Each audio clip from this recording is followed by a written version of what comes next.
Good morning, this is Rabbi Shlomo Zalman Bregman of the Jewish Executive Learning Network and BregmanSuccess.com.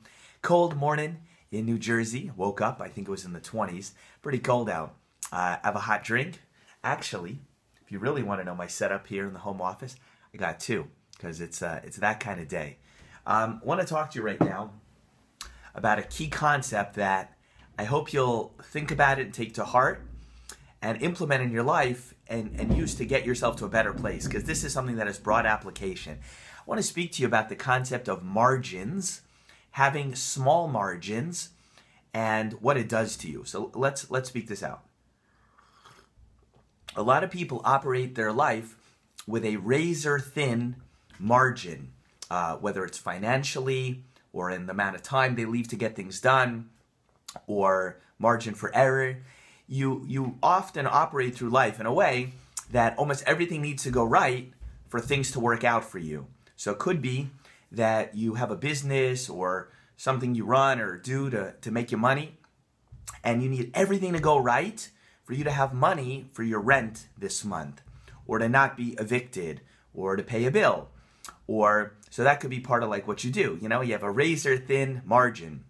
Or maybe the margin is small because it's your profit margin. That's what's small. You have to sell a ton of X, Y, or Z, and if you don't sell that, you're gonna have a problem. Okay, Walmart knows how to make things work at a low cost with a small margin because they can control their volume in that way. But the rest of the world doesn't work that way. Maybe your small margin that you operate on, maybe you do it a lot. Most people do it in many spheres. It's with time. You got to make it to the airport. It's already a tight trip. And then you get all stressed out because the one road that goes to the airport, it's like under construction, even though you were there 2-3 days earlier and there's nothing wrong. You know who you are. You know who you are. And now all of a sudden, the trip was already super tight. And now there's like 19 more minutes for nothing. Or maybe that happened to you, see a speed trap on the road. You're like, why is there all this traffic? And you just see there's a cop sitting there with a radar gun, and that added 15 minutes to your trip, and already the trip was so stressful and tight. Okay, that's one example. Have you ever been in this boat? I have. Have you ever had something due? It could be in schoolwork, paper, professionally, whatever, and you spill a coffee or an energy drink or something on your laptop. You ever done that? I've been down that road with a spill on the computer, and now forget the fact that you're going to miss the deadline that you had to get your thing done, and you didn't back it up because you didn't have a margin for that. And then all of a sudden, now you have to spend $500 on a computer or repair whatever that you didn't have. I've been there. Have you been there? I've been there. This is confession time, early AM. I'll give you another example of a small margin.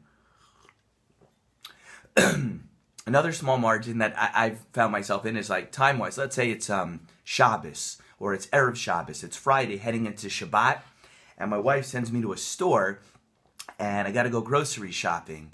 And but the way it works is that like I ran my day so tight that if I can't find every single thing I need in this one store, I'm in trouble. I mean, if like the challah sold out, we're not having challah. You know what I'm trying to say? If in the veggie section there's no more good tomatoes or cucumbers, I mean, we're not going to have. That's what I mean by small margins. Razor-thin margins. Margins for error, margins for finance, and the like. Here's my short message for right now. I've tried living this way on razor-thin margins in finance and time and life and everything else. It's really not very sustainable. And if what you're trying to accomplish in your life requires that everything has to work out perfectly for it to work, I suggest you try something else, build something else, work somewhere else. I don't know, figure something else out. It's too stressful. It's not sustainable. Life has a way of throwing a lot of curveballs at us, like a pitcher. But like a pitcher might have a bunch of pitches in his pitch repertoire. It could be a fastball, a curveball, a changeup, a slider, split finger, knuckleball, different things like that. But it seems like the pitcher called life, Hashem, throws a lot of curveballs our way. That seems to be the favorite pitch that we get. So I'm just telling you right now, figure out how to break out of this, because it's a not sustainable way of existence on razor-thin margins. It's not sustainable, not financially, not in business, not in time, not in how you deal with your family.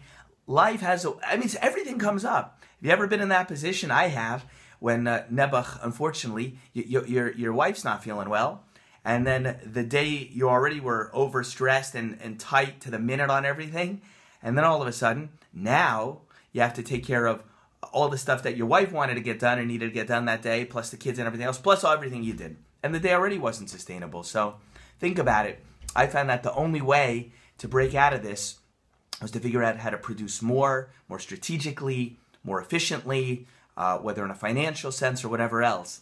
Because just there's no margin. There's no margin. Life, it's just not doable. It's just not doable. So there's much more to say on it. But you have to figure out how to produce more and strategize more, organize more, earn more, get more skills, more talent, close more. There's a lot of areas to improve. But this razor-thin margin of error, it is not a life. Anyway, l'chaim. Actually, l'chaim's usually said when Jewish people drink alcohol. This is tea. I don't want to spill it, but just trust me, nothing alcoholic here. Anyway, this is Rabbi Shlomo Zalman Bregman of the Jewish Executive Learning Network and BregmanSuccess.com. I hope you will probe around my YouTube channel in depth, because the content that I have here it's based on Torah and Torah ideas, whether I say the sources or not, and I'm just trying to help you move your life forward and explode yourself forward to a much higher place and plane in your life, because I just want you to be happy and enjoy. So check out the channel, subscribe. We will see you the next time. Have a good morning. Bye.